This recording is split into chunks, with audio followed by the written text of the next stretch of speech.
Now for the top story tonight, let's go to Honolulu, where there is exactly one Republican state senator in the entire Hawaiian legislature. Hawaii refuses to pass Jessica's law, and it is perhaps the most liberal state in the union. Joining us, Senator Sam Slom. Senator, do you know why the left in your state opposes Jessica's law? Well, aloha, Bill. The only thing I can tell you is basically what they say. And I think it's a case of misplaced compassion for perpetrators. And there's also an underlying cultural problem here where some of our diverse cultures actually don't see any problem or any crime in having sexual relations with young children. Now, you introduced the law a couple of times. I mean, you even introduced a watered-down law, right? Yes, that called for correct. What, 6 years mandatory?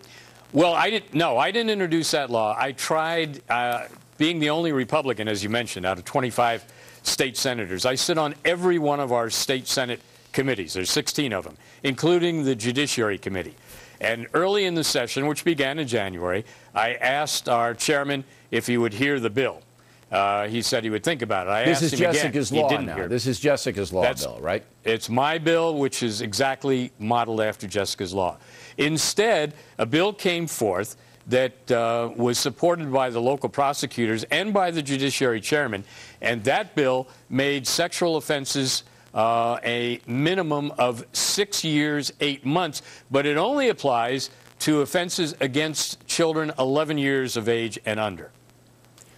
So Hawaii is pretty much a free fire zone for pedophiles and violence. Bill, it's a free fire zone there. Look. Unlike my friend Congresswoman Hanabusa, who you had on before, yes. I watch your program, and I appreciate everything you've done. Look, I love Hawaii. We're a great state. We have great people. But we have a dirty little secret, and that is, ironically, the Hawaiian word that we use for the children is keiki, K-E-I-K-I.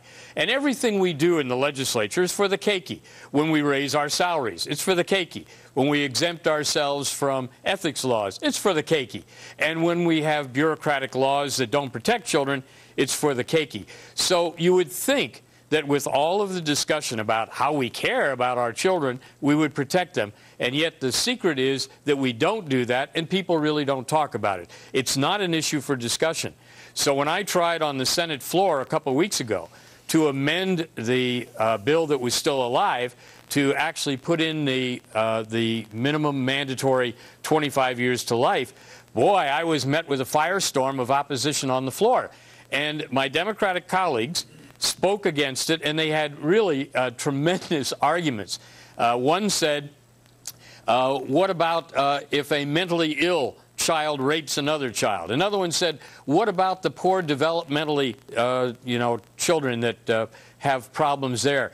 But the best comment came from one of the senators who said, suppose an 11-year-old is in love with a 10-year-old and sex occurs. And I tried to refute this bill by saying, first of all, who speaks for the victim? Everybody's talking about the perpetrator, and you were right in your comments about restorative justice. We had a justice reinformation and reinvention initiative last year, and the whole emphasis is trying to rehabilitate these people. Yeah. I want to take care of our children. Well, it's a not disgrace. being done. And you know, this con about children with children, all of these laws say it's got to be over a certain age. It's an adult and a child, and they still won't do it. And I got to run, Senator, and I'm going to have you back because you're very good.